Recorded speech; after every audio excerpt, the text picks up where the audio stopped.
제 아들은 결혼 후 참 성실하게 살아왔습니다. 큰 욕심 부리지 않고 회사 다니며 묵묵히 자기 할 일을 하는 모습이 부모 입장에서는 늘 대견했습니다.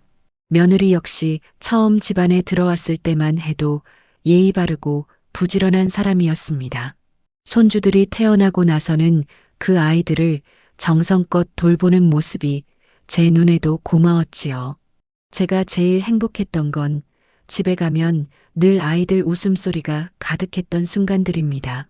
두 손주가 서로 장난치며 웃음을 터뜨리고 그 모습을 보며 아들과 며느리가 미소 지을 때 저는 아이고, 그래도 우리 집안은 참 복이 많다 하고 마음이 놓였습니다. 아이들이 뛰어다니는 발자국 소리, 식탁에서 들려오는 제잘거림이 제겐 세상에서 가장 귀한 음악 같았습니다. 특히 며느리는 아이들 교육에 열정이 대단했습니다. 다른 집 부모들이 아이를 겨우 한두 군데 학원 보내는 걸 보면서도 며느리는 아이들이 조금이라도 뒤처질까봐 늘 불안해했습니다. 그러다 보니 학원 2군데, 3군데까지 보내며 아이들 공부에 매달리곤 했습니다. 저는 처음엔 그런 모습이 조금 지나치다 싶으면서도 그래도 아이들을 위해 애쓰는구나 하고 넘어갔습니다. 그 무렵만 해도 저는 아직 걱정이 없었습니다. 손주들이 씩씩하게 학교 다니고 아들과 며느리가 서로 협력하며 가정을 꾸려가는 모습만으로도 충분히 감사했으니까요. 그런데 아이들이 초등학교를 졸업할 무렵부터 며느리의 눈빛이 달라지기 시작했습니다. 늘 뭔가 부족한 듯 아이들에게 더 많은 것을 쏟아야 한다는 강박이 느껴졌습니다. 제가 보기엔 아이들이 이미 잘하고 있는데도 며느리는 만족하지 못했습니다. 학교 수업만으로는 부족하다. 학원 수업만으로도 모자라다. 더 큰 세상에서 경쟁력을 길러야 한다는 이야기를 입버릇처럼 하곤 했습니다.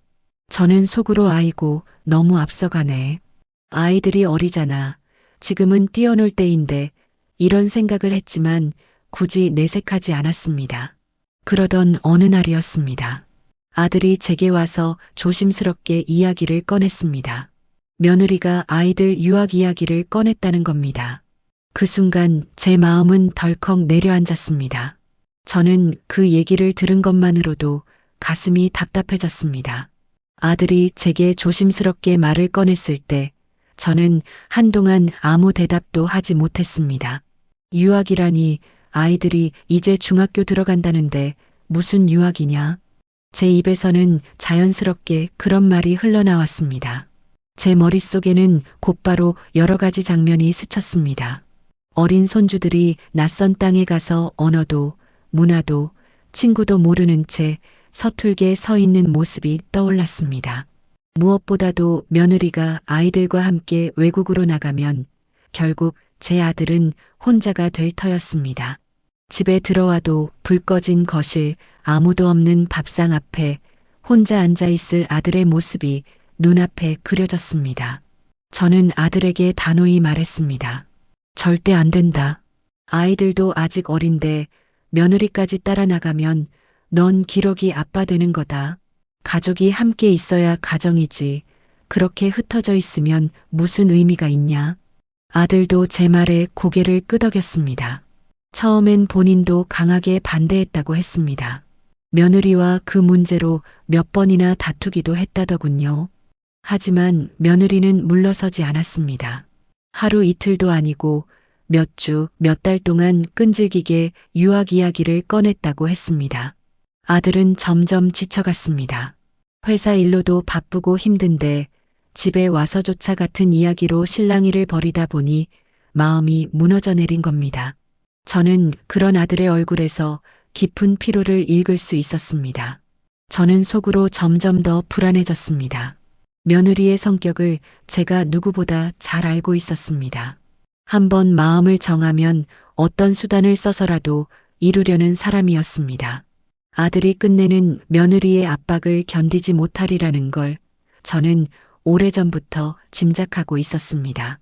그리고 결국 제 짐작은 틀리지 않았습니다. 몇 달 후 아들은 제 앞에 앉아 고개를 떨군 채로 말했습니다.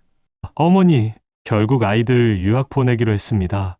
그 순간 제 가슴은 철렁 내려앉았습니다. 이미 예견했던 일이었지만 막상 현실로 닥치니 참담했습니다. 저는 입술을 깨물며 억눌렀습니다. 그래, 너희가 결정했다면 어쩔 수 없지. 하지만 나는 끝까지 반대였다는 것만은 꼭 기억해라. 아들은 대답하지 못하고 그저 깊은 한숨만 내쉬었습니다. 유학을 가기로 결정된 이후 집안 분위기는 한순간에 달라졌습니다. 며느리는 하루가 멀다 하고 비행기 표며 숙소며 학교 등록 문제로 분주하게 움직였습니다. 아이들 옷가지를 챙기고 교재며 생활용품까지 짐을 싸는 모습을 보며 저는 한편으로는 실감이 잘 나지 않았습니다. 방 한쪽에는 쌓여가는 여행용 가방이 점점 늘어났습니다. 평소엔 장난감이며 책이며 어질러져 있던 손주들의 방이 어느새 낯선 출국 준비의 기운으로 가득 찼습니다. 아이들도 들떠서 서로에게 묻곤 했습니다. 엄마, 우리 언제 비행기 타? 외국에 가면 친구들 금방 생겨? 저는 그 해맑은 목소리를 들을 때마다 가슴이 저렸습니다. 아이들은 아직 모든 걸 모른 채 새로운 세상에 대한 기대만 가득 차 있었습니다. 하지만 제 눈에는 그것이 무모한 모험처럼만 보였습니다. 언어도 제대로 못하고 친척 하나 없는 곳에서 어떻게 이 어린 것들이 버틸까 싶었지요. 아들은 그 와중에도 담담한 척 했습니다. 하지만 제가 보기엔 그 속이 편할 리 없었습니다. 퇴근 후 집에 들어와 쌓인 가방들을 바라보는 그의 눈빛은 무겁고 허전했습니다. 제가 괜찮겠니? 하고 물으면 그는 잠시 뜸을 들이다가 뭐 아이들 미래를 위해서라는데 내가 참고 열심히 벌어야죠 하고 대답하곤 했습니다. 그 목소리에 힘이 없었습니다. 저는 속으로 몇 번이고 며느리에게 이야기를 하고 싶었습니다. 제발 다시 한번 생각해라. 너 혼자만의 결정이 아니다. 가정이 흩어지는 일이다. 하지만 이미 며느리의 눈빛에는 확고한 의지가 자리 잡고 있었습니다. 무슨 말을 해도 소용없을 거라는 걸 저는 알 수 있었습니다. 마침내 출국 당일이 다가왔습니다. 공항으로 가는 길은 묘하게도 고요했습니다. 차 안에서 아이들은 신이 나서 창밖을 보며 제잘댔지만 아들과 저는 말수가 줄었습니다. 며느리는 아이들의 손을 꼭 붙잡고 앞만 바라보고 있었습니다. 공항에 도착하니 사람들로 북적였지만 제 귀에는 아무 소리도 들어오지 않았습니다. 체크인을 하고 줄을 서서 차례를 기다리며 가방을 붙이고 모든 절차가 기계적으로 진행됐습니다. 그런데 제 가슴은 그때마다 더 무겁게 내려앉았습니다. 게이트 앞에서 마지막 인사를 나눌 때 저는 며느리에게 굳은 얼굴로 말했습니다. 잘 부탁한다. 아이들만은 내가 책임져라. 무슨 일이 있어도 지켜야 한다. 며느리는 잠시 제 눈을 피하더니 네, 어머니. 걱정 마세요 하고 대답했습니다. 하지만 그 말이 제 마음에 안 들어왔습니다.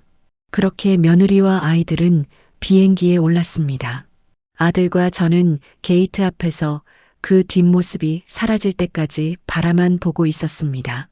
아이들이 손을 흔들며 웃던 모습이 마지막이었는데 제 눈에는 그 웃음이 마치 멀리 끊어지는 듯 아득해 보였습니다. 집으로 돌아오는 길, 아들은 운전대를 잡고 한참 동안 말이 없었습니다.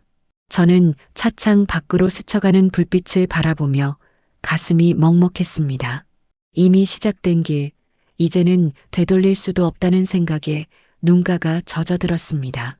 아이들과 며느리가 떠나고 집안은 갑자기 적막해졌습니다. 아들이 퇴근 후 집에 들어와 불을 켜는 순간부터 그 적막은 더욱 짙게 내려앉았습니다.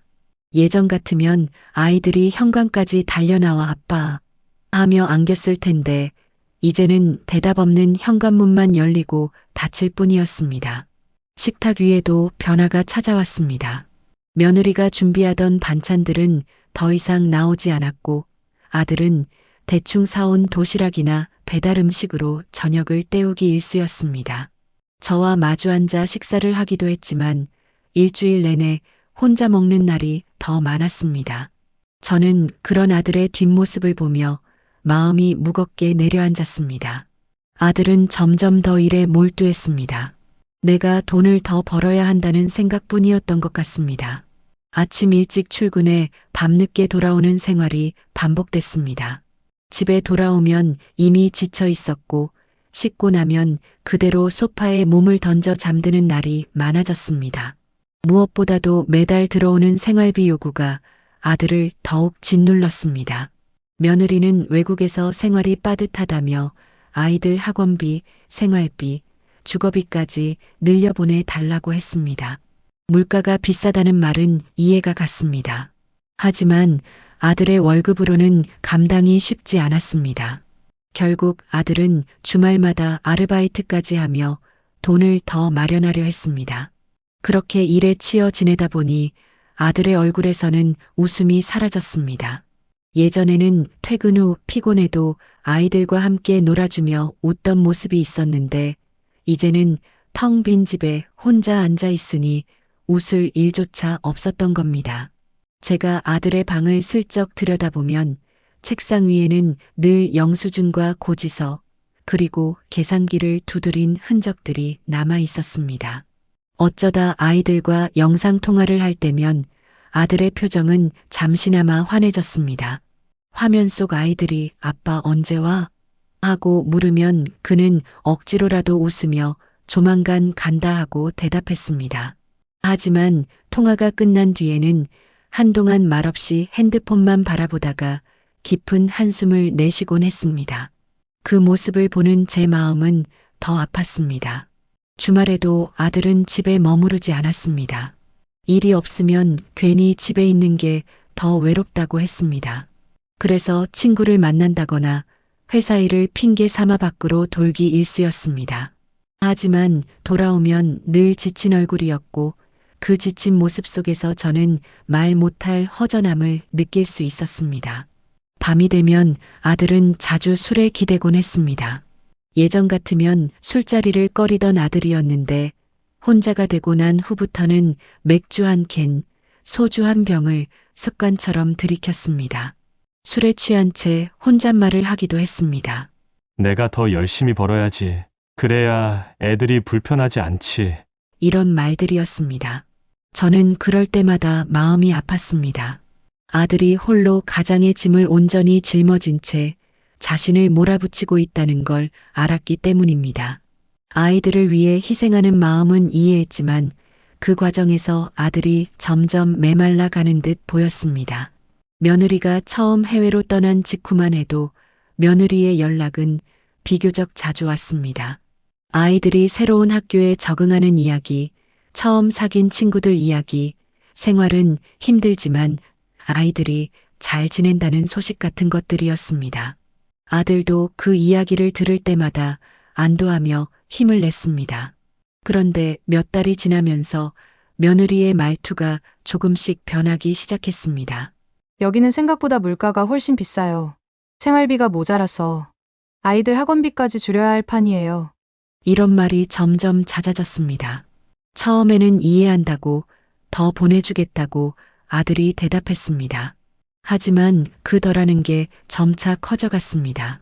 처음에는 몇십만 원을 더 달라던 것이 나중에는 매달 100만 원 이상을 추가로 요구하기 시작했습니다.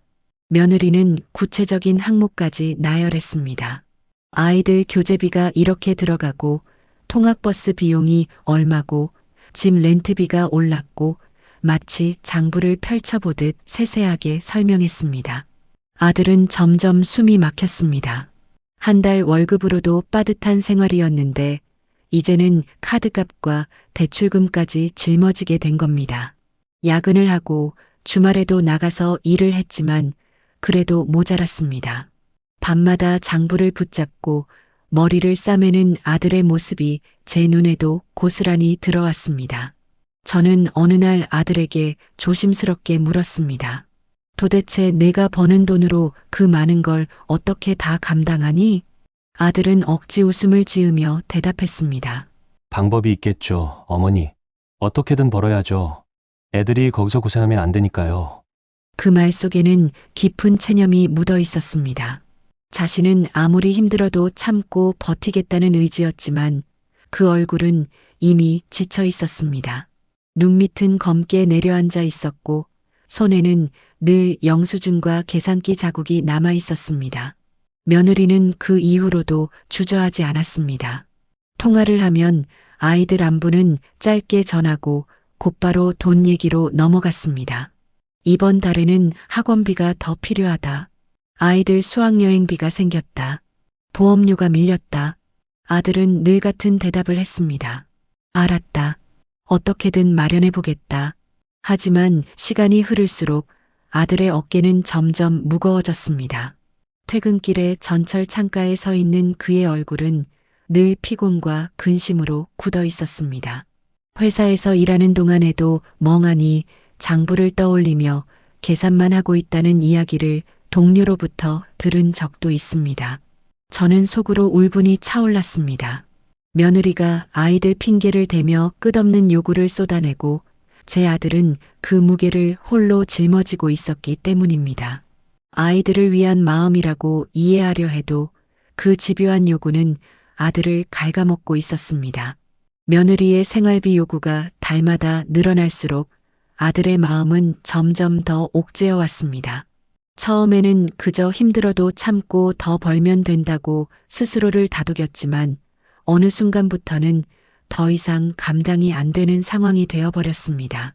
어느 저녁 아들이 제 방으로 들어와 깊은 한숨을 내쉬었습니다. 어머니, 저 이제 정말 힘듭니다. 아무리 벌어도 끝이 없어요. 저는 놀란 눈으로 아들을 바라보았습니다. 얼굴빛은 창백했고 어깨는 무겁게 늘어져 있었습니다. 며느리와의 통화는 날이 갈수록 거칠어졌습니다. 아들이 조금이라도 늦게 송금하면 며느리의 목소리는 단번에 날카로워졌습니다. 당신은 거기서 혼자 편하게 사니까 모르지. 여긴 돈이 얼마나 많이 드는지 알아요? 애들이 원하는 걸 못하게 하면 내가 얼마나 마음 아픈지 생각해봤어요? 아들은 애써 차분하게 설명했습니다. 나도 최대한 보내고 있어. 월급도 모자라서 대출까지 받으면서 보내는데 더는 힘들다. 우리 형편도 좀 생각해줘야 하지 않겠냐? 하지만 며느리는 쉽게 물러서지 않았습니다.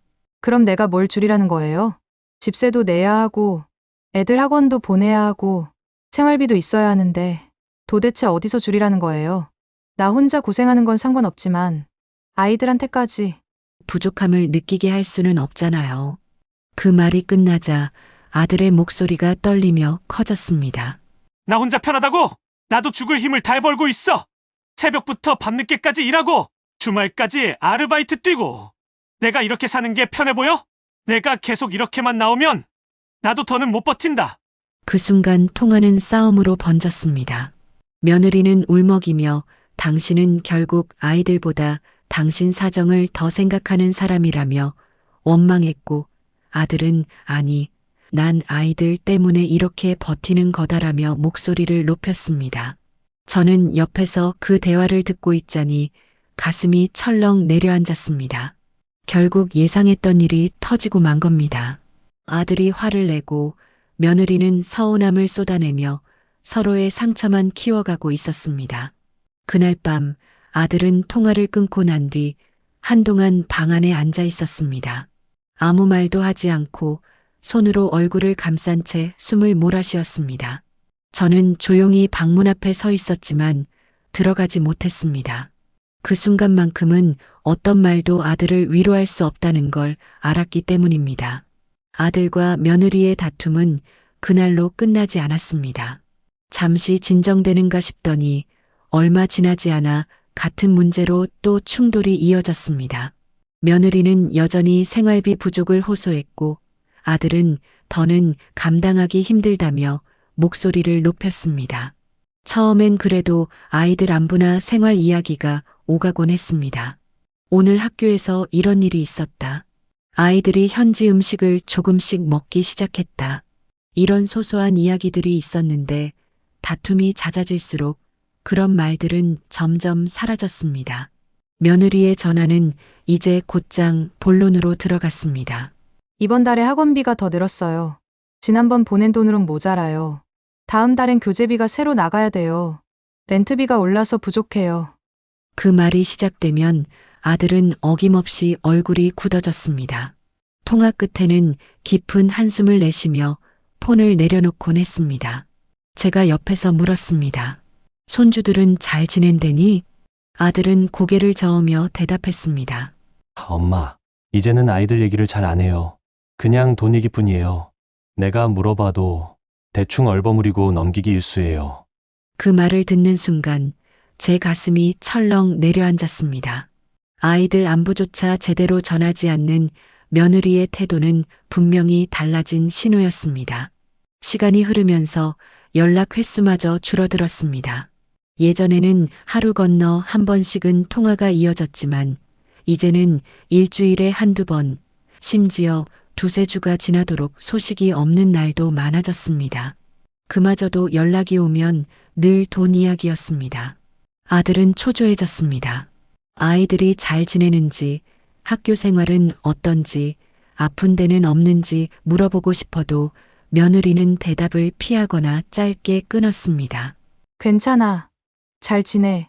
근데 생활비는? 이렇게 넘어가곤 했습니다.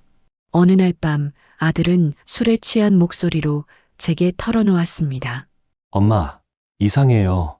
예전엔 그래도 아이들 사진도 보내주고 영상통화도 자주 했는데 요즘은 전혀 없어요. 내가 달라고 해도 바쁘다며 안 보내고 아이들 얼굴 본 게 언제인지도 모르겠어요. 그 말 속에는 분노보다도 더 큰 허탈감이 묻어 있었습니다. 사랑하는 아이들의 소식을 멀리서 돈과 함께 사야만 알 수 있다는 현실, 그리고 점점 소식조차 들을 수 없게 되는 상황이 아들을 무너뜨리고 있었습니다. 저는 그 순간 직감했습니다. 단순히 생활이 어려워 그런 게 아니라 며느리 쪽에 분명 무언가 변화가 생겼다는 것을요.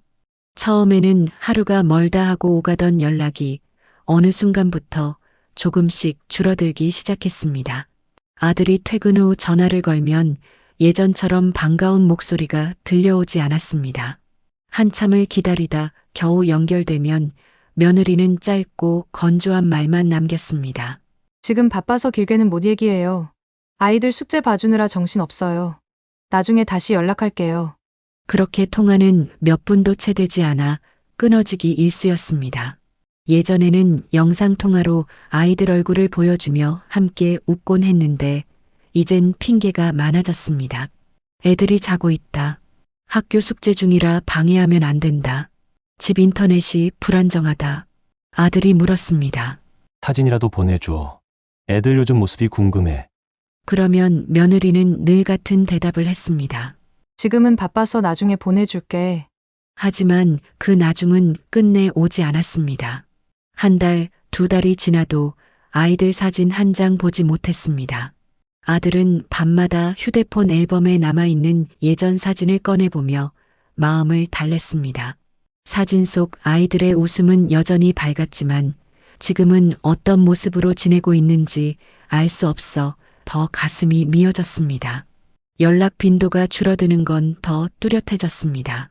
처음에는 매일, 나중에는 이틀에 한 번, 그리고 일주일에 한 번으로 줄더니 어느 순간에는 2주가 넘도록 며느리 쪽에서 먼저 연락이 오지 않았습니다. 아들이 전화를 걸어도 받지 않는 날이 많았습니다. 메시지를 보내도 답장은 몇 시간 혹은 며칠 뒤에야 겨우 도착했습니다. 그나마 답장이 온다고 해도 내용은 점점 더 간단해졌습니다. 응, 잘 지내. 애들 괜찮아. 그리고 곧바로 이어지는 말은 늘 같았습니다. 근데 생활비는 언제 보낼 수 있어? 아들의 눈빛은 날이 갈수록 어두워졌습니다. 집으로 돌아와도 휴대폰만 바라보다가 연락이 오지 않으면 한숨만 내쉬곤 했습니다. 때로는 전화를 걸어놓고 연결음이 끝까지 이어지다가 끊어지는 소리를 들으며 멍하니 앉아 있기도 했습니다. 저는 옆에서 그 모습을 보며 마음이 무너졌습니다. 며느리가 아이들 소식을 전해주기는커녕 점점 거리를 두고 있다는 게 분명했습니다. 제가 아들에게 조심스레 말했습니다. 무슨 일이 있는 게 아닌지 모르겠다. 단순히 바빠서 그런 건 아닐 거다. 아들은 고개를 떨군 채 말했습니다. 저도 알아요. 엄마, 뭔가 달라졌어요. 근데 도대체 뭐가 문제인지 아무것도 알 수가 없어요. 며느리의 연락이 끊어지듯 드물어지자 제 마음은 하루하루 무거워졌습니다. 아들이 퇴근 후 집에 들어와 전화를 걸어도 받지 않는 날이 많아졌습니다. 그럴 때면 그는 식탁에 앉아 한참 동안 휴대폰만 바라보다가 아무 말도 하지 않고 그대로 등을 돌린 채 방으로 들어가곤 했습니다. 그 뒷모습을 보는 제 가슴은 답답했습니다. 예전에는 엄마 오늘 아이들 학교에서 이런 일이 있었대요 하며 기쁜 소식을 전해주던 아들이 이제는 아무 말도 하지 않았습니다. 웃음기도 희망도 점점 사라져갔습니다. 며느리의 태도는 점점 더 차가워졌습니다. 가끔 연결이 되어도 아이들 이야기는 건성으로만 넘어가고 오로지 생활비 문제만 꺼냈습니다. 그것도 예전처럼 간곡하게 말하는 것이 아니라 마치 당연하다는 듯 요구하는 말투였습니다. 이번 달에도 더 필요해요. 빨리 보내줘요. 아들의 목소리는 점점 낮아지고 힘이 빠져갔습니다. 알았다. 보내겠다. 라는 말만 반복했지요.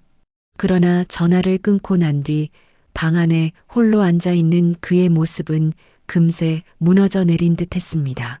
책상 위에 놓인 영수증과 카드 고지서를 붙잡고 한숨만 내쉬는 아들의 어깨가 너무도 처량했습니다. 저는 그 모습을 지켜보다가 도저히 참을 수 없었습니다. 마음속 깊은 곳에서 알 수 없는 불안이 자꾸만 고개를 들었습니다. 단순히 돈 때문만은 아니라는 느낌이었습니다.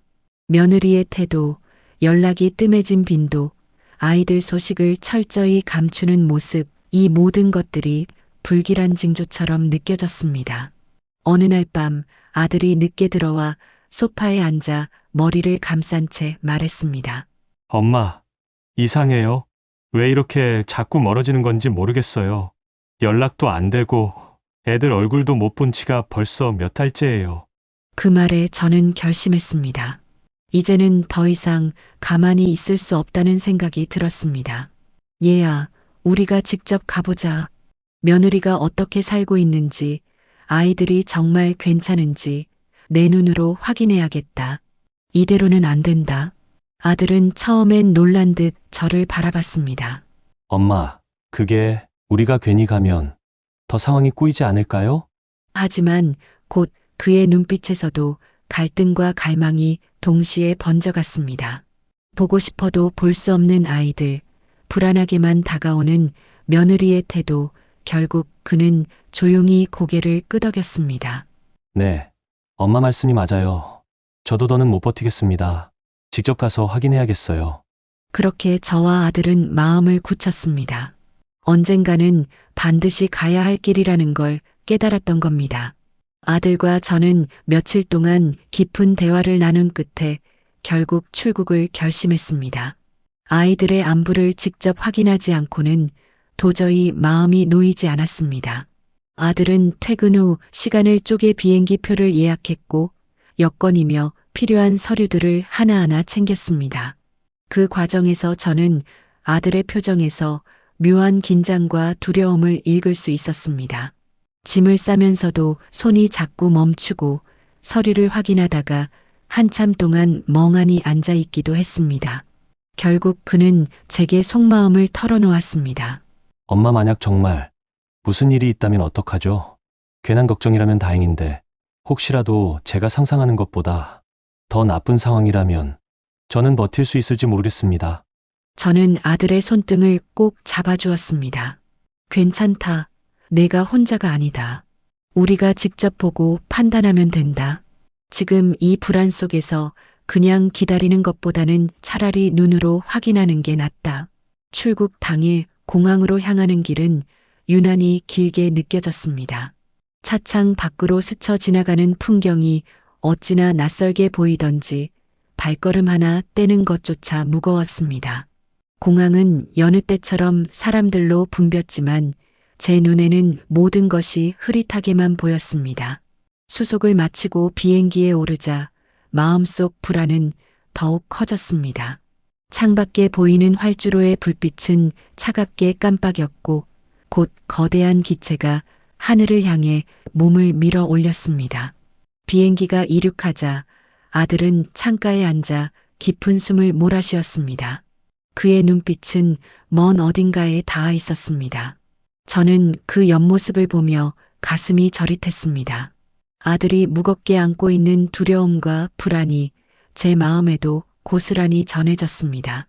엄마, 혹시라도 애들이 힘들게 지내고 있다면 제가 너무 큰 실수를 한 게 아닐까요?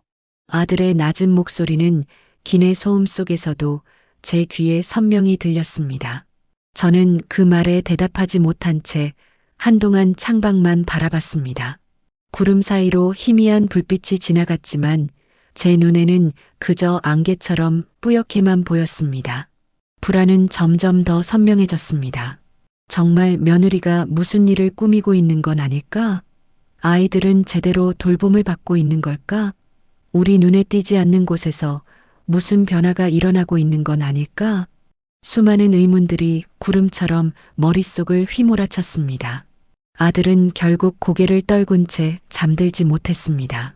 시계를 몇 번이고 확인하면서 도착까지 남은 시간을 손가락으로 세어가며 초조해했습니다. 저 역시 눈을 감을 수가 없었습니다. 목적지에 닿기 전까지는 결코 긴장을 풀 수 없다는 걸 잘 알았기 때문입니다. 긴 비행 끝에 현지 공항에 발을 디디자 공기의 냄새부터가 달랐습니다. 한국에서 맡던 익숙한 바람과는 전혀 다른 낯설고 차가운 공기가 가슴을 눌렀습니다. 아들은 무거운 가방을 메고 제 앞에서 걷고 있었는데 그 어깨가 유난히 무겁게 보였습니다. 공항 안은 복잡했습니다. 이곳저곳에서 들려오는 외국어가 제 귀에는 하나도 들어오지 않았습니다. 마치 소음처럼만 느껴졌습니다. 사람들 틈바구니를 지나치면서도 제 발걸음은 자꾸 느려졌습니다. 과연 우리가 올바른 길을 가고 있는 걸까 하는 불안이 발목을 붙잡고 있었던 겁니다. 아들은 도착하자마자 휴대폰을 꺼내 며느리에게 전화를 걸었습니다. 그러나 신호만 울릴 뿐 받지 않았습니다. 몇 번이나 시도했지만 결과는 같았습니다. 아들은 얼굴이 굳어졌고 눈빛은 점점 더 차가워졌습니다. 엄마, 이럴 줄 알았어요. 여기까지 와도 받질 않네요. 저는 애써 마음을 다잡으며 말했습니다. 괜찮다, 주소가 있잖니. 우리가 직접 가보면 된다. 택시를 잡아 타고 며느리가 산다는 집 주소를 건넸습니다. 차창 밖으로 보이는 풍경은 전혀 낯설었습니다. 이국적인 건물들, 다른 사람들의 표정, 그리고 도로를 가득 메운 차량들. 저는 그 모든 풍경이 마치 한 겹의 장막처럼 우리와 며느리를 갈라놓고 있는 것만 같았습니다. 차 안에서 아들은 말이 없었습니다. 두 손을 무릎 위에 모은 채 창밖만 바라봤습니다. 저는 그의 옆모습에서 수많은 감정이 교차하는 것을 읽을 수 있었습니다. 분노, 불안, 기대, 그리고 두려움, 그 모든 것이 한데 얽혀 있었습니다. 드디어 택시는 우리가 적어온 주소 앞에 멈춰 섰습니다. 이곳이 며느리와 손주들이 지낸다고 했던 집이었습니다. 하지만 집 앞 풍경은 제 예상과는 달랐습니다. 창문은 닫혀 있었고 우편함은 빼곡히 쌓인 종이들로 가득 차 있었습니다.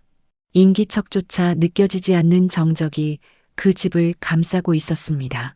아들과 저는 순간 서로를 바라보았습니다. 말은 없었지만 같은 생각을 하고 있다는 걸 알 수 있었습니다. 여기에 정말 며느리와 아이들이 살고 있는 게 맞는 걸까? 아들은 용기를 내어 현관 초인종을 눌렀습니다. 한참을 기다렸지만 안에서는 아무 반응이 없었습니다. 또 한 번 누르고 다시 기다려도 마찬가지였습니다. 그때 마침 옆집에서 한 현지인이 나오더니 우리를 흘끗 보며 물었습니다. 아들이 서툰 영어로 며느리의 이름을 말하며 혹시 이 집에 사는지 묻자 그는 고개를 저으며 뜻밖의 말을 했습니다. 그 여자? 벌써 몇 달 전에 이 집을 떠났어요. 남자 한 명과 함께 이사를 갔지요. 순간 제 귀를 의심했습니다. 아들도 눈을 크게 뜬 채 그 말을 곱씹었습니다. 며느리가 떠났다는 것, 그것도 혼자가 아닌 남자와 함께라는 말은 가슴을 후벼 파는 칼날 같았습니다. 옆집 사람의 입에서 나온 말은 저와 아들의 가슴을 송두리째 흔들어 놓았습니다.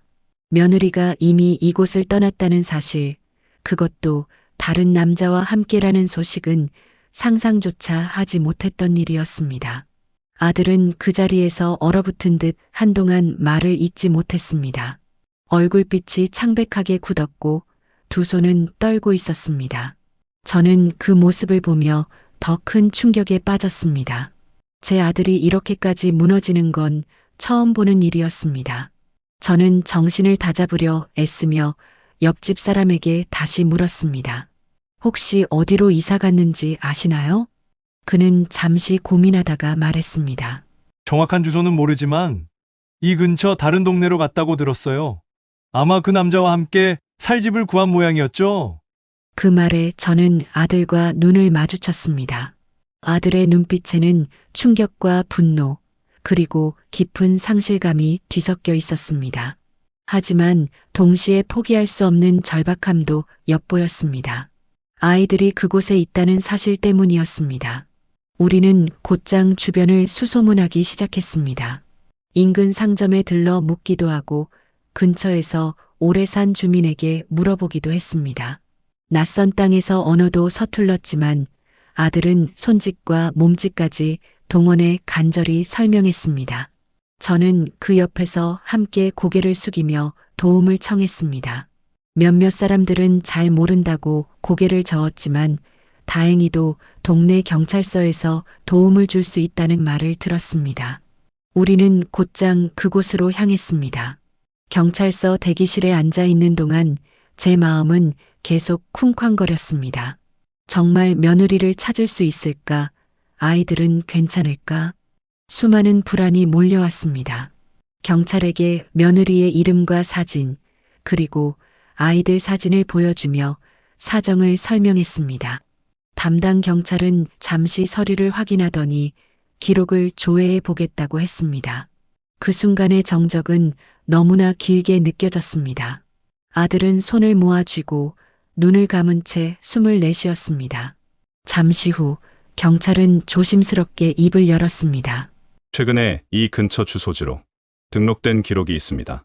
말씀하신 인물과 일치할 가능성이 높습니다.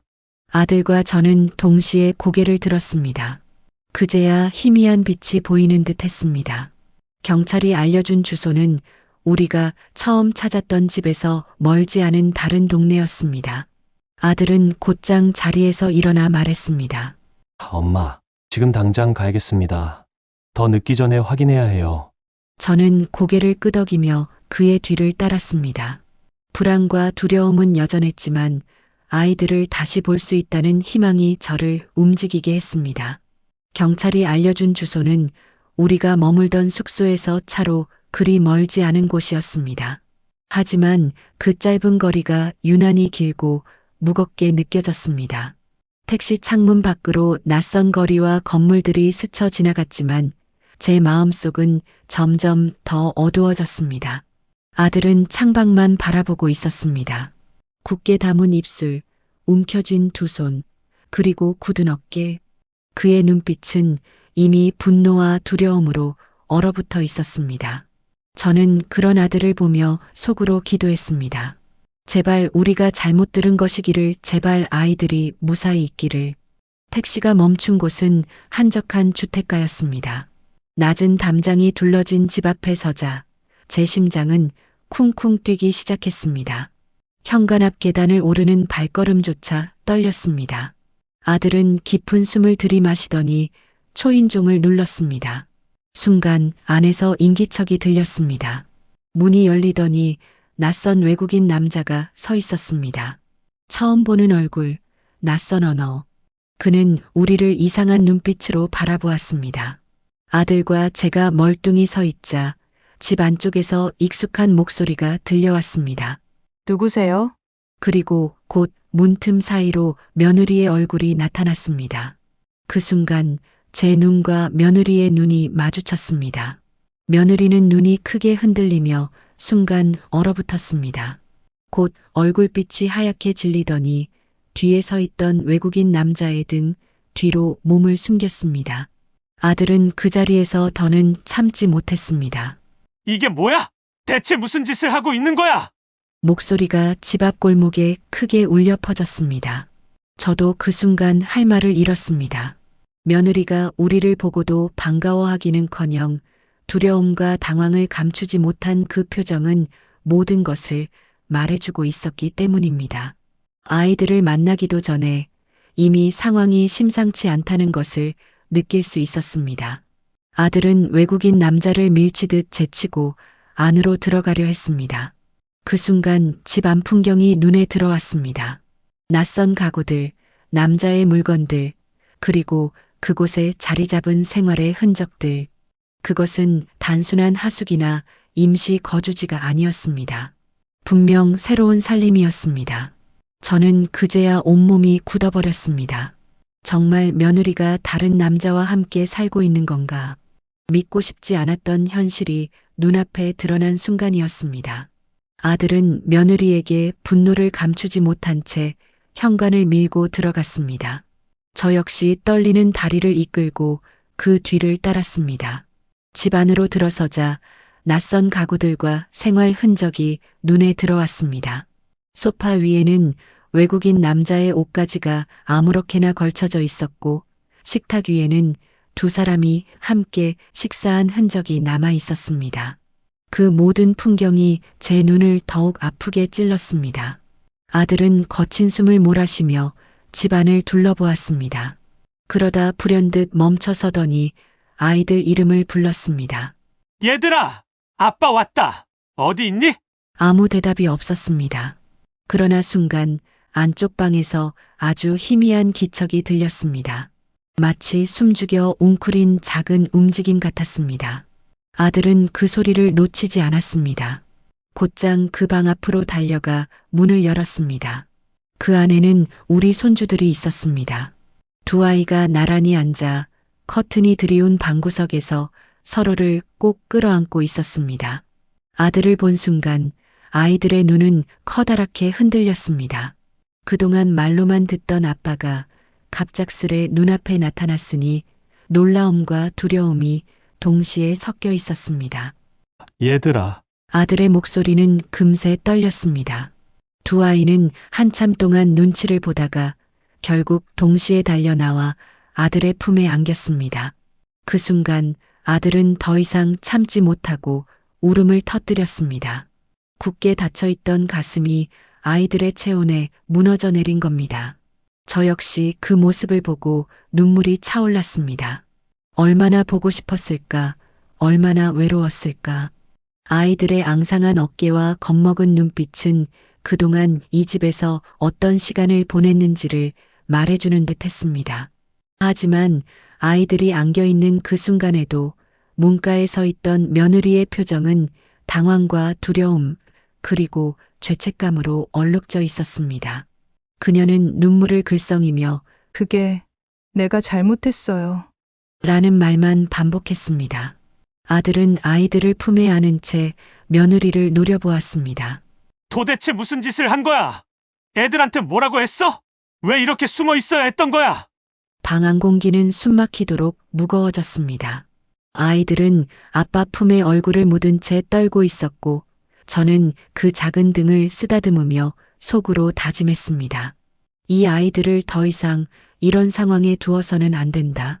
아이들을 품에 안은 채 울음을 삼키던 아들은 한동안 아무 말도 하지 못했습니다. 두 아이가 아빠 품에 매달려 아빠하고 부르는 목소리는 너무나 애처로웠습니다. 그러나 그 울음 뒤로 며느리를 바라보는 아들의 눈빛은 분노로 이글거렸습니다. 이게 도대체 무슨 짓이야? 아들은 떨리는 목소리로 말했습니다. 아이들 데리고 유학 보내자고 한 게 결국 이거였어? 낯선 남자랑 같이 살면서 애들은 방 안에 가둬놓고 넌 어떻게 그럴 수가 있어? 며느리는 고개를 떨군 채 말을 잇지 못했습니다. 손가락은 떨렸고 눈동자는 계속 흔들렸습니다. 잠시 후 그녀는 결국 무릎을 꿇었습니다. 바닥에 두 손을 짚으며 흐느끼는 목소리가 터져 나왔습니다. 잘못했어요. 제가 정말 잘못했어요. 애들 위해서라며 시작했는데 그게 제 욕심이었어요. 용서해 주세요. 그녀의 울음은 점점 커졌습니다. 그러나 아들의 얼굴은 더욱 굳어졌습니다. 애들 위해서라고? 애들 위해서라면 이런 짓을 어떻게 해? 아이들이 방 안에 숨어서 아빠 목소리에 놀라고 사진 한 장도 못 보내게 하고 그게 애들을 위한 거야? 너 자신을 위한 거지? 그 말에 며느리는 고개를 푹 숙이고 눈물을 쏟아냈습니다. 목소리가 떨리며 끊겼습니다. 처음엔 저도 정말 애들 교육만 생각했어요. 그런데 낯선 곳에 와서 저도 외로워지고 힘들어지고 그러다 그녀는 끝내 말을 잇지 못했습니다. 하지만 그 끊어진 말만으로도 모든 상황은 명확해졌습니다. 아들은 더 이상 참지 못하고 방 안가구를 거칠게 치며 소리쳤습니다. 변명하지 마! 무슨 이유든 아이들 앞에서 이런 짓을 정당화할 수 없어! 너는 이미 선을 넘었어! 저는 그 옆에서 아이들을 꼭 끌어안으며 며느리를 바라봤습니다. 며느리는 무릎 꿇은 채 바닥에 눈물을 떨어뜨리고 있었고 아들은 분노와 배신감으로 치를 떨고 있었습니다. 방 안 공기는 무겁게 가라앉아 숨 쉬는 것조차 힘들었습니다. 아이들은 아빠 품에 얼굴을 묻고 흐느꼈습니다.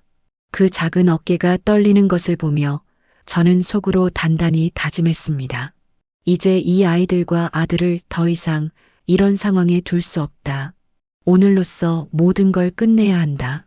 방 안 공기가 숨막히도록 무겁게 가라앉은 가운데 며느리는 무릎을 꿇은 채 울고 있었습니다.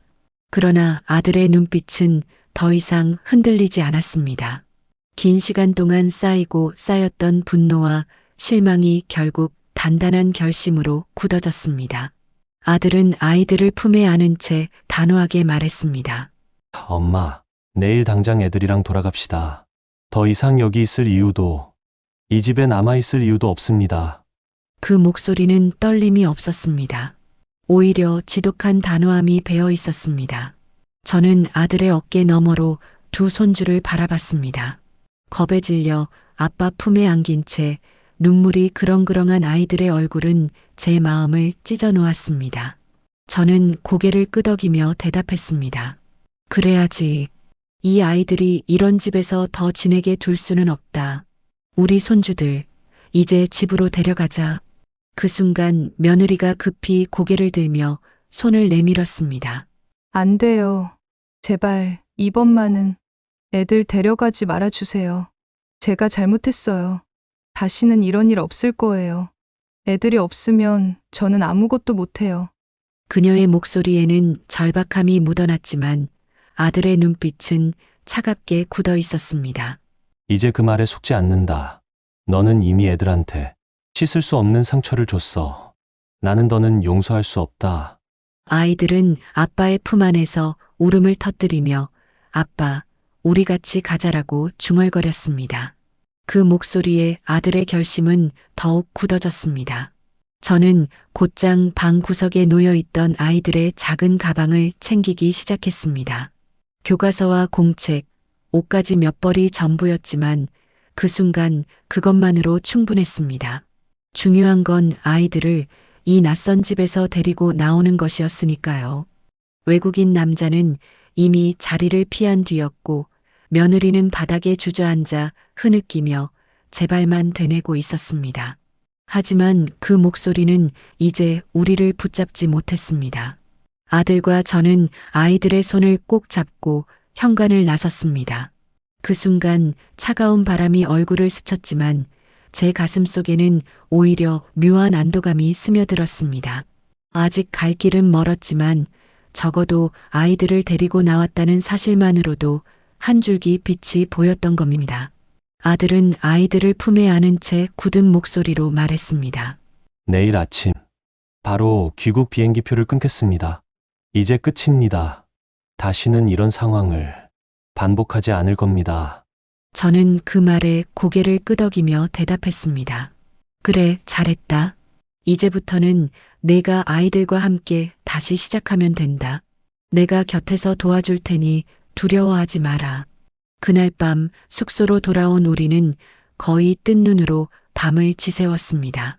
아이들은 긴장과 두려움 속에서 아빠 곁에 바짝 붙어 잠들었지만 그 작은 손이 아들의 옷자락을 꼭 붙들고 있는 모습은 너무나 안쓰러웠습니다. 마치 놓치면 다시는 돌아오지 못할까 두려워하는 듯 했습니다.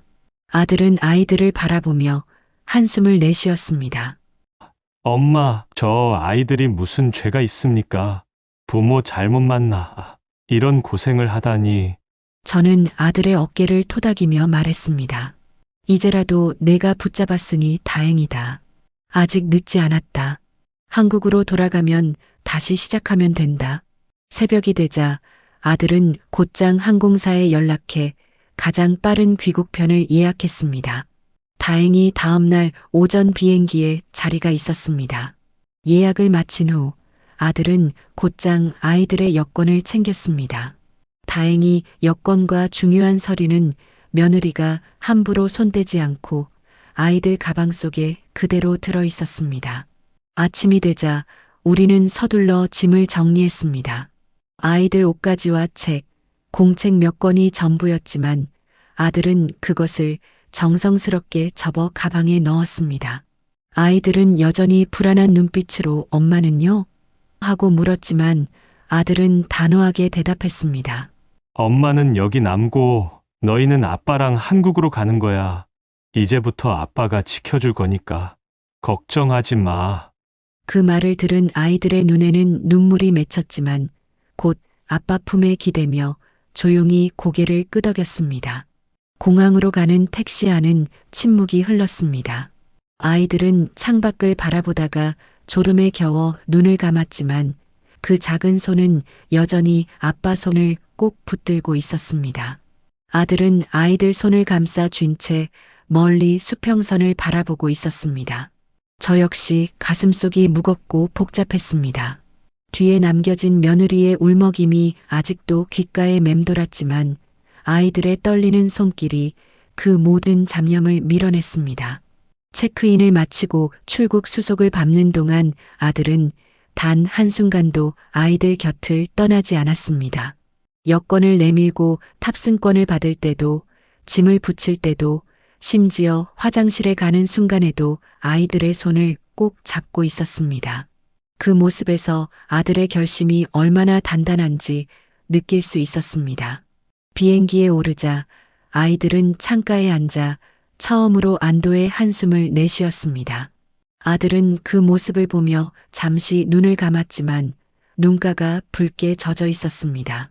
비행기가 이륙하자 저는 창밖으로 멀어져가는 낯선 땅을 바라봤습니다.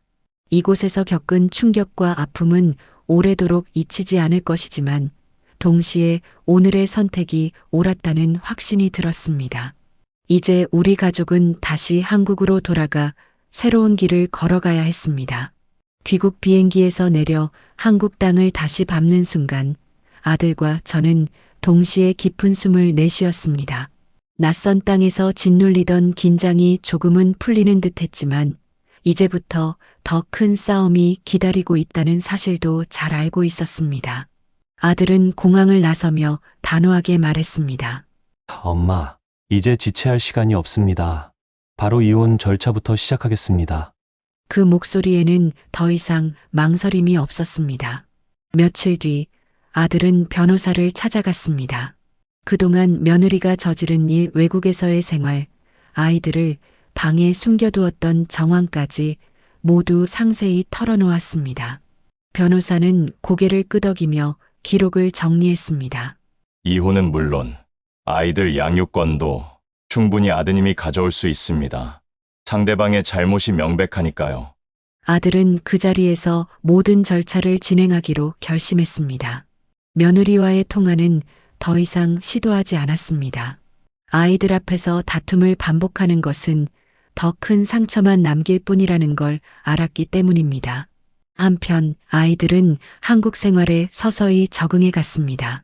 처음 며칠 동안은 밤에 갑자기 울며 엄마는 언제 와? 하고 묻기도 했습니다. 하지만 아들이 곁에서 꼭 안아주며 말했습니다. 괜찮아. 아빠가 여기 있잖아. 이제는 아빠랑 할머니랑 같이 지내면 돼. 그 말에 아이들은 조금씩 안정을 되찾았습니다.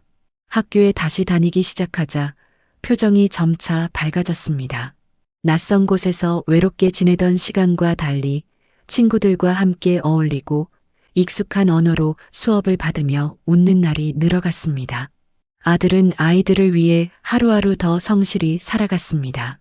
새벽같이 출근하고 저녁이면 서둘러 집으로 돌아와 아이들과 저녁을 함께 했습니다.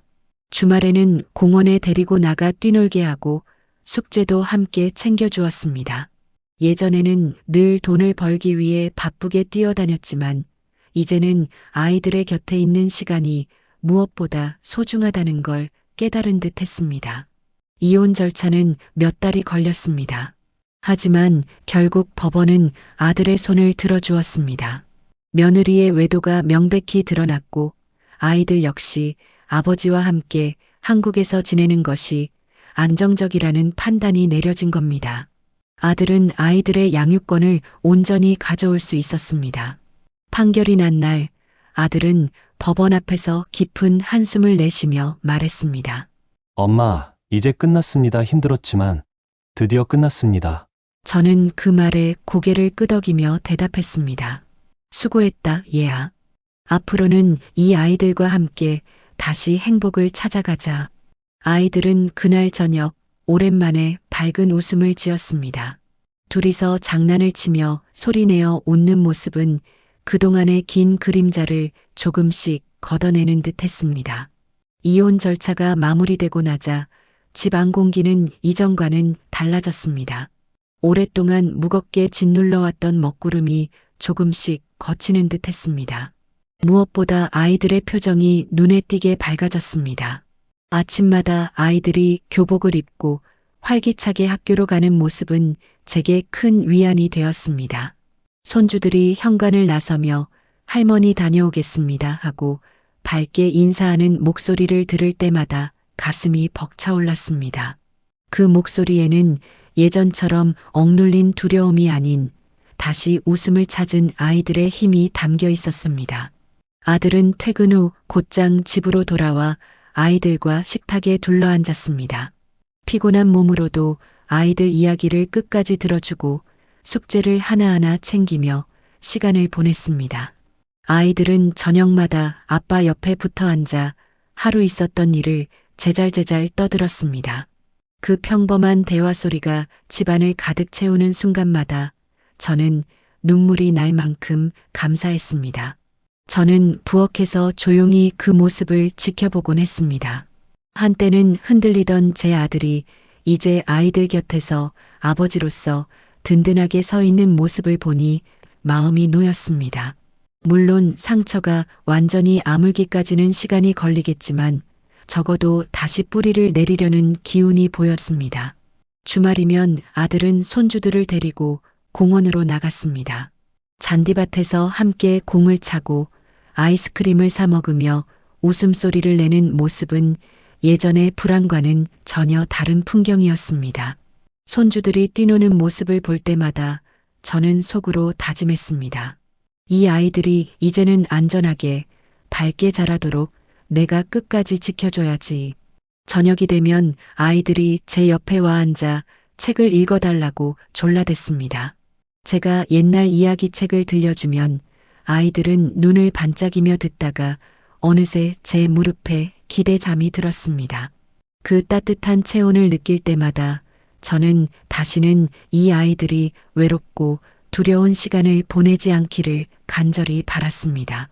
아들도 어느새 조금씩 웃음을 되찾았습니다.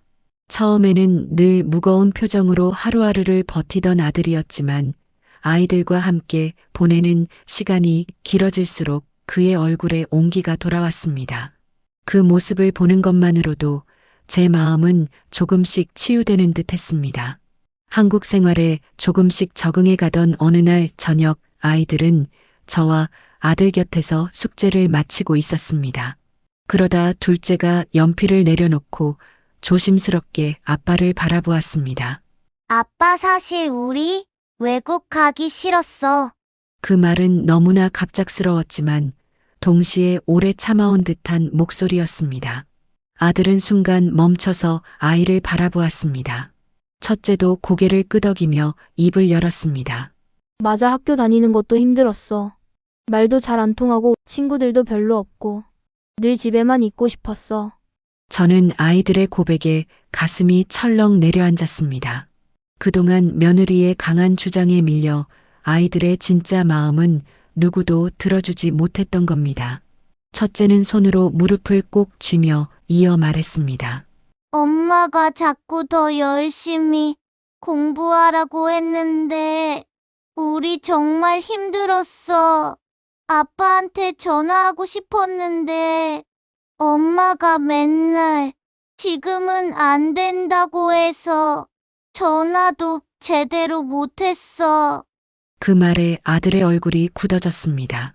그는 한숨을 내쉬며 두 아이를 품에 끌어안았습니다. 얘들아, 이제 됐다. 그 힘든 시간은 다 끝났어. 아빠가 너희 곁에 있잖아. 다시는 그런 일 없을 거야. 아이들의 눈에는 눈물이 맺혔습니다. 둘째는 제 품에 파고들며 떨리는 목소리로 속삭였습니다. 할머니, 외국에 있을 땐 밤마다 무서웠어요. 집에 아빠도 없고 엄마도 자꾸 바빠서 우리 얘길 잘 안 들어줬어요. 그래서 오빠랑 둘이 방에 숨어서 서로 꼭 안고 잠들었어요. 그 말을 듣는 순간 제 가슴이 미어졌습니다. 어린 것들이 겪기에는 너무나 가혹한 외로움과 두려움이었기 때문입니다. 저는 아이들의 등을 쓰다듬으며 차분히 말했습니다. 우리 손주들, 이제는 걱정하지 않아도 돼. 할머니도 있고 아빠도 있으니까 다시는 혼자 울지 않아도 된다. 아들은 두 손으로 아이들의 얼굴을 감싸쥐며 눈을 맞췄습니다. 아빠가 지켜주지 못해서 미안하다. 하지만 앞으로는 꼭 지킬 거다. 어디에도 너희를 혼자 두지 않을 거야. 아이들은 아빠 품에 안겨 울음을 터뜨렸습니다. 하지만 그 울음은 두려움에서 나오는 울음이 아니라 오랫동안 억눌려 있던 마음을 쏟아내는 듯한 울음이었습니다. 그리고 그 울음 뒤에는 조금이나마 안도감이 깃들었습니다. 아이들의 눈물 어린 고백은 아들의 마음을 송두리째 흔들어 놓았습니다. 그동안 단지 멀리 떨어져 있어 힘들었을 거라 짐작만 했지, 실제로 아이들이 겪은 외로움과 두려움이 이토록 깊을 줄은 미처 알지 못했던 겁니다. 아들은 잠시 말없이 아이들을 끌어안은 채 가만히 있었습니다. 그러다 떨리는 목소리로 입을 열었습니다. 아빠가 미안하다. 정말 미안하다. 너희가 그렇게 힘든 줄 알았다면 절대 보내지 않았을 거야. 아빠가 지켜줬어야 했는데 그걸 못했네. 그 말에 아이들은 아빠의 품에 얼굴을 묻으며 흐느꼈습니다. 저는 그 옆에서 그 장면을 지켜보며 마음속 깊은 곳에서 한숨처럼 흘러나오는 안도감을 느꼈습니다. 적어도 이제는 아이들의 진짜 목소리가 드러났고 그 이야기를 들어줄 아빠가 곁에 있었으니까요. 아들은 아이들의 눈물을 닦아주며 단호한 어조로 말을 이어갔습니다. 앞으로는 절대 너희를 혼자 두지 않을 거다. 어떤 상황이 와도 아빠가 곁에서 끝까지 지켜줄 거야. 학원도 공부도 좋지만 그보다 먼저 아빠랑 함께 행복하게 사는 게 제일 중요하다. 아이들의 눈빛이 그제야 조금은 풀리며 반짝였습니다. 그 말 속에서 아이들은 아빠의 결심을 느낀 듯 했습니다. 저는 그 모습을 지켜보며 속으로 다짐했습니다. 그래, 이제부터라도 우리 손주들이 다시는 외롭지 않게 해야지. 내가 옆에서 지켜주고 보살펴야지. 그날 저녁 아들은 아이들과 함께 식탁에 앉아 오랜만에 웃음을 터뜨렸습니다. 아이들이 학교에서 있었던 일을 이야기하며 깔깔 웃었고 아들은 피곤한 몸에도 불구하고 그 모든 이야기를 귀 기울여 들었습니다. 저 또한 부엌에서 음식을 내오며 흐뭇한 미소를 지었습니다. 그 순간 저는 깨달았습니다. 며느리와의 고통스러운 시간은 분명 상처였지만 동시에 아들과 아이들이 다시 단단히 묶이는 계기가 되었다는 것을요. 아들은 책임을 다하겠다는 결심을 더욱 굳혔고 아이들은 이제 더 이상 불안해하지 않고 웃음을 되찾아가고 있었습니다. 시간은 흘러 어느새 계절이 바뀌었습니다. 처음 한국으로 돌아왔을 때의 혼란스러움과 상처는 조금씩 아물어갔고 집안에는 다시 평온한 일상이 자리 잡았습니다. 아들은 여전히 고단한 삶을 살아가고 있었지만 아이들과 함께 보내는 시간만큼은 무엇과도 바꾸지 않았습니다. 퇴근 후 집에 돌아와 아이들과 함께 저녁을 먹고 손주들의 웃음을 바라보며 힘을 얻는 모습에서 저는 든든함을 느꼈습니다. 아이들은 한국 학교에 적응하며 친구도 사귀고 예전처럼 웃음소리를 내기 시작했습니다. 밤마다 두려움에 서로 꼭 껴안고 잠들던 모습은 이제 사라지고 대신 책상 앞에서 함께 공부하거나 공원에서 뛰노는 밝은 모습이 가득했습니다. 저는 부엌에서 밥상을 차리며 그 모든 광경을 지켜보았습니다. 한때는 무너질 것만 같던 제 아들이 이제 아버지로서 다시 우뚝 서 있고 손주들은 그 품에서 안정감을 되찾아가고 있었습니다. 물론 지난 시간의 상처가 완전히 사라진 것은 아닙니다. 며느리